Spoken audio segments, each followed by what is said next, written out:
जी, अस्सलाम वालेकुम। कैसे हैं आप सब? I hope you all are doing well.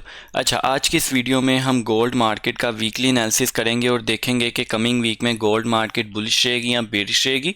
किस तरह इस मार्केट से हम लोग प्रॉफिट निकाल सकते हैं। वीडियो स्टार्ट करने से पहले अगर हम लोग लास्ट वीक का अपना वीकली एनालिसिस देखेंगे, लास्ट वीक में हमने वीकली एनालिसिस में क्या चीज़ प्रिडिक्ट की थी, तो लास्ट वीक में हम लोगों ने कुछ लाइंस के थ्रू मार्केट को प्रिडिक्ट करने की कोशिश की थी और कंप्लीट रीज़न बताई थी कि ये मार्केट की डिमांड है, यहाँ पे मार्केट का 78% का लेवल है। ईच एंड एवरीथिंग ये कंप्लीट वीडियो में आपके साथ शेयर किया था। अब देखें मार्केट ने किस तरह हमारे इस एनालिसिस को 100% रिस्पेक्ट दी और हमारे मार्क्ड एरिया से मार्केट ने अच्छी खासी सेलिंग अपॉर्चुनिटी और बाइंग अपॉर्चुनिटी हमें प्रोवाइड की है। अगर आप भी इस तरह के एनालिसिस देखना चाहते हैं और अच्छा प्रॉफिट लेना चाहते हैं डेली एंड वीकली बेस पे, तो आपने क्या करना है, एम ए वेंचर्स के चैनल को लाजमी सब्सक्राइब करना है। ठीक है, एम ए वेंचर्स के चैनल को सब्सक्राइब करना है। साथ ही साथ ये व्हाट्सएप पे एक हमारा चैनल है जहाँ पे हम लोग ट्रेड एक्टिविटीज़ आप लोगों के साथ शेयर करते रहते हैं। और टेलीग्राम पे हमारा कोई चैनल नहीं है। ठीक है, टेलीग्राम पे कुछ फेक चैनल्स हमारे नाम के बन रहे हैं, तो आपने उनसे दूर रहना है और इन्वेस्टमेंट्स वगैरह के लिए उनसे कॉन्टैक्ट नहीं करना। ठीक है, और इसी के साथ साथ ना सिर्फ हम लोग इसमें अपडेट करते हैं बल्कि ट्रेड को कैसे मैनेज करना है, ईच एंड एवरीथिंग आपको साथ साथ गाइड करते रहते हैं। ठीक है, आपने इसको लाजमी फॉलो कर लेना है। आई होप आपको ये चीज़ें थोड़ी सी आइडिया होगा। बगैर टाइम वेस्ट किए बढ़ते हैं हम अपने आज के एनालिसिस की तरफ और देखते हैं कि कमिंग वीक में गोल्ड मार्केट बुलिश रहेगी या बेरिश रहेगी। स्टार्ट करते हैं फंडामेंटल से। फंडामेंटल में अगर हम लोग देखें तो कमिंग वीक में मंडे को वाले दिन हमारे पास कोई न्यूज़ नहीं है। ट्यूसडे को सीबी कंज्यूमर कॉन्फिडेंस का डाटा है और वेडनेसडे को अगेन कोई डाटा नहीं है और थर्सडे को हमारे पास द वेरी इंपॉर्टेंट जीडीपी का डाटा है। ठीक है, थर्सडे को हमारे पास बहुत ज़्यादा इंपॉर्टेंट डाटा है, जीडीपी का डाटा है, जो कि मार्केट को अच्छी खासा मोमेंटम वाला डे हो सकता है। और फ्राइडे वाले दिन भी हमारे पास कोई इतनी अच्छी न्यूज़ नहीं है। तो मतलब नेक्स्ट कंप्लीट वीक में सिर्फ और सिर्फ जो हमारे पास एक अच्छी न्यूज़ है वो कौन सी है, जीडीपी का डाटा है। ठीक है, अब इसको माइंड में रखते हुए आप अपना टेक्निकल एनालिसिस स्टार्ट करते हैं।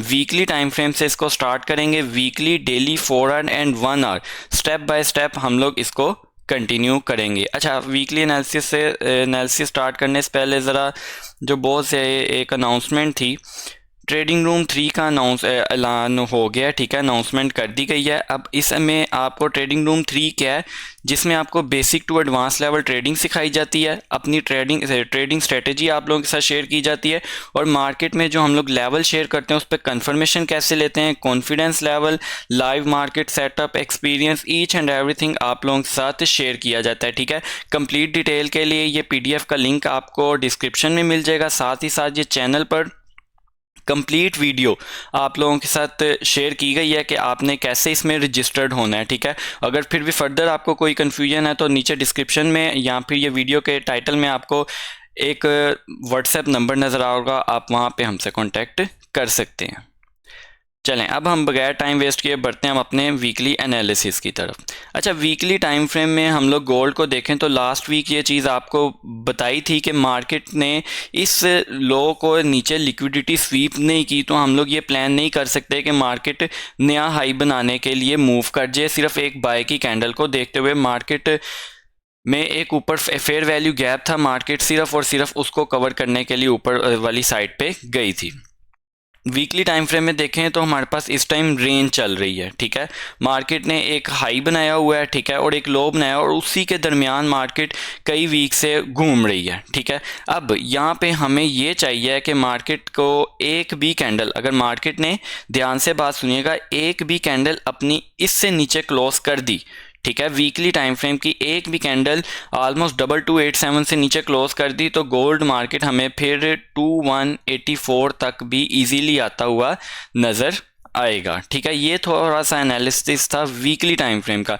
वीकली एनालिसिस में, वीकली टाइम फ्रेम में हम लोग अपना टाइम वेस्ट नहीं करेंगे क्योंकि वीकली टाइम फ्रेम में इतना कोई खास डाटा नहीं है, सिर्फ और सिर्फ मार्केट रेंज में मूव करी, तो वही टाइम हम लोग डेली 4 आवर एंड 1 आवर में अपना डिस्कस करेंगे।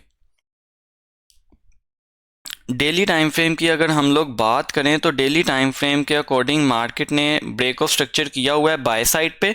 ठीक है, मार्केट का जो मेजर स्ट्रक्चर है वो अभी भी ट्रेंड बाय साइड पे, लेकिन मार्केट में क्या चल रहा है, एक उसने अपना इंटरनल स्ट्रक्चर बिल्ड किया हुआ है, जिस इंटरनल स्ट्रक्चर में 1 2 3, 4। अब पॉसिबल है कि मार्केट अपना 5 कंप्लीट करने के लिए 2248 तक आ सकती है। क्यों? क्योंकि यहाँ पे हमारे पास एक नीचे लिक्विडिटी भी पड़ी हुई है, ये वाली, ठीक है, ये लिक्विडिटी भी पड़ी हुई है जो अभी तक स्वीप नहीं हुई, और साथ ही साथ यहाँ पे हमारे पास एक फेयर वैल्यू गैप भी है, ठीक है। तो मार्केट ये फेयर वैल्यू गैप को पिक करने के लिए नीचे आ सकती है, और अगर मार्केट ने इससे नीचे कैंडल क्लोज कर दी तो साथ ही साथ देखते देखते हमारे पास डेली टाइम फ्रेम में चेंज ऑफ कैरेक्टर भी हो जाएगा, जो कि गोल्ड मार्केट को अच्छा खासा सेल साइड में लेके जा सकता है। ये तो हम लोग से चीज़ें लॉन्ग टर्म के लिए हैं, जो कि हम चीज़ें बाद में डिस्कस करते रहेंगे। शॉर्ट टर्म के लिए भी यही है कि गोल्ड में एक सेलिंग मोमेंटम आया है, ठीक है, हमें इस सेलिंग मोमेंटम से फ़ायदा उठाना चाहिए, और डेली टाइम फ्रेम में ये जो हमारा इंटरनल स्ट्रक्चर एक्सप्लेन किया है, ठीक है, इसके अकॉर्डिंग हम लोगों को ट्रेड प्लान करनी चाहिए। अगर इसमें थोड़ा सा एक चीज़ मैं आपको और दिखाऊं तो मार्केट ने क्या किया है, डेली की कैंडल को ऑलमोस्ट इनगल्फ किया है, ठीक है, और इनगल्फ करने पे ज़रा हम लोग वॉल्यूम देखें तो वॉल्यूम ऑलमोस्ट सेम है, लेकिन इनगल्फ उसने कैंडल ने अच्छी रिजेक्शन लेके बिल्कुल लो पे क्लोजिंग की है, ठीक है। तो ये चीज़ एक गोल्ड को लॉन्ग टर्म में सेलिंग पॉइंट की तरफ लेके जा सकती है, क्योंकि नीचे इसके बहुत ज़्यादा लिक्विडिटीज़ पड़ी हुई हैं। मार्केट, आपको याद होगा जब मार्केट ने ये मोमेंटम लिया था सिर्फ और सिर्फ बाय साइड पे गई थी, इसकी बहुत ज़्यादा नीचे लिक्विडिटीज़ कलेक्ट हुई पड़ी हैं, तो ये लिक्विडिटी हंट होना ज़रूरी है, ठीक है। ये बात आपने थोड़ी सी माइंड में रखनी है मंडे वाले दिन ट्रेड करते हुए, और रेस्ट ऑफ इंफॉर्मेशन ग्रुप में प्रोवाइड करते रहेंगे। ये एनालिसिस था हमारा एक डेली टाइम फ्रेम में।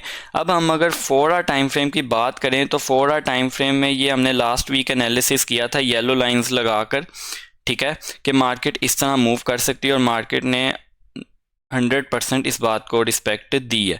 अब यही बात को माइंड में रखते हुए हम लोग थोड़ा सा इसका स्टडी करते हैं कि मार्केट में अगर हम लोग देखें तो 4 आवर में क्या है, चेंज ऑफ कैरेक्टर है, ठीक है।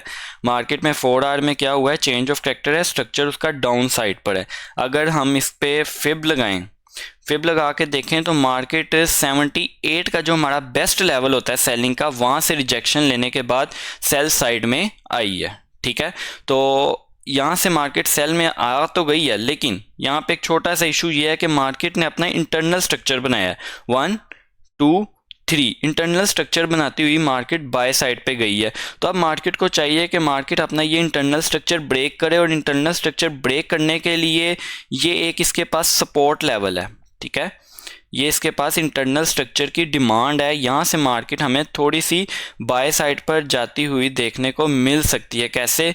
यहाँ से मार्केट दिस, ठीक है, और यहीं से मार्केट इस जोन का रीटेस्ट करके अगेन डाउन साइड पर आ सकती है। उस लेवल की भी लिक्विडिटी, यहाँ पे भी आपको बताया था कि लिक्विडिटी बहुत ज़्यादा कलेक्ट हुई है, और अगर मार्केट यहाँ से नीचे आ जाती है तो आपको सामने यहाँ पे हमारे साथ क्या हो जाएगा कि एक और हमें 4 आवर टाइम फ्रेम में जो कि चेंज ऑफ कैरेक्टर हुआ है, क्या हो जाएगा, ब्रेक ऑफ स्ट्रक्चर हमें देखने को मिलेगा अगर मार्केट ने इससे नीचे एक भी कैंडल क्लोज कर दी तो, ठीक है। ये था एक छोटा सा एनालिसिस हमारा 4 आवर टाइम फ्रेम में। 4 आवर टाइम फ्रेम में मार्केट का एक इंटरनल स्ट्रक्चर है जो कि मार्केट को अभी भी बाय साइड पे दिखा रहा है, ठीक है, और उस पे मार्केट को थोड़ी बहुत रिस्पेक्ट मिलेगी, देन मार्केट उसको क्या करेगी, ब्रेक कर देगी, ठीक है।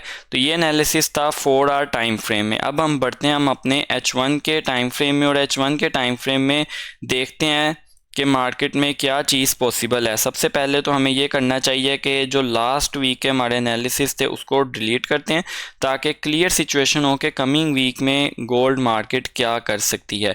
H1 में अगर हम लोग देखें ना, तो ये जो अभी मैं एक बॉक्स ड्रॉ करने लगा हूँ, ये सिर्फ और सिर्फ हमारे सामने एक इंटरनल स्ट्रक्चर है। H1 में गोल्ड मार्केट का ऑलमोस्ट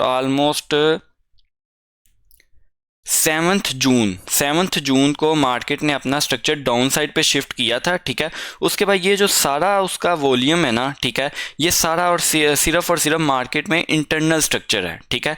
मार्केट में इंटरनल स्ट्रक्चर जब भी बिल्ट होता है तो उसमें ट्रेडिंग थोड़ी सी मुश्किल होती है, क्योंकि मार्केट का मेजर स्ट्रक्चर जो होता है वो क्या होता है, सेल साइड में होता है, लेकिन इंटरनल स्ट्रक्चर मार्केट अपना बाय साइड में सेट कर लेती है। सेम केस मार्केट ने अपना इंटरनल स्ट्रक्चर सेल साइड में किया और बाय इंटरनल स्ट्रक्चर जो है वो सेल साइड में करने के बाद अब मार्केट क्या कर रही है कि मार्केट ने एक एग्रेसिव सेल ली है, ठीक है। अब इस एग्रेसिव सेल में हमारे सामने ये जो एक एरिया रेजिस्टेंस का था, मार्केट इसको रीटेस्ट करके बाय में गई थी। अब मार्केट ने इससे नीचे क्लोजिंग दे दी है, तो अब ये एरिया हमारे लिए दोबारा हैज़ अ रेजिस्टेंस के तौर पर एक्ट हो सकता है। तो H1 में हमारे लिए यही है कि मंडे वाले दिन अगर मार्केट अपने लो की लिक्विडिटी, जो कि मार्केट का फ्राइडे का लो है, ठीक है, ये लो है, अगर मार्केट इसको लिक्विडेट करती है, लिक्विडेट का मतलब ये है कि मार्केट इसका अपनी वीक नीचे लगाती है। वीक नीचे लगाने के बाद मार्केट ऊपर यहाँ तक जा सकती है, ठीक है, 35-40 तक जोन तक जा सकती है। क्यों? क्योंकि यहाँ पे मार्केट की सपोर्ट भी कम रेजिस्टेंस का जोन पड़ा हुआ है। देन यहाँ से हमें एक अच्छी सेलिंग अपॉर्चुनिटी देखने को मिल सकती है। कहाँ तक के लिए? ये जो लिक्विडिटी हमारे पास पड़ी हुई है, ठीक है, 2287 पे जो लिक्विडिटी पड़ी हुई है, इसको हंट करने के लिए मार्केट नीचे तक आ सकती है, ठीक है। आई होप ये एनालिसिस आपको अच्छा लगा होगा और H1 की सिचुएशन भी बिल्कुल क्लियर हुई होगी। वीकली और डेली टाइम फ्रेम की जो सिचुएशन होती है वो लॉन्ग टर्म के लिए होती है, ठीक है, सिर्फ माइंड में आइडिया लेने के। लेकिन 4 आवर और जो 1 आवर का होती है वो हमें ट्रेडिंग सेटअप प्रोवाइड करती है, ठीक है। तो आई होप ये एनालिसिस आपको अच्छा लगा होगा और आपने वीडियो के नीचे लाइक एंड कमेंट लाजमी करना है। लाइक एंड कमेंट के साथ साथ आप में से जो भी ये ट्रेडिंग रूम 3 में ज्वाइन होना चाहता है, ठीक है, वो नीचे दिए गए नंबर्स पे कांटेक्ट होके ज्वाइन हो सकता है। इस वीडियो PDF की डिस्क्रिप्शन और वीडियो ईच एंड एवरीथिंग आपको हमारे चैनल पर मिल जाएगी, ठीक है। तो अब मिलते हैं हम अपने अगले डेली फोरकास्ट में। तब तक के लिए अल्लाह हाफिज़।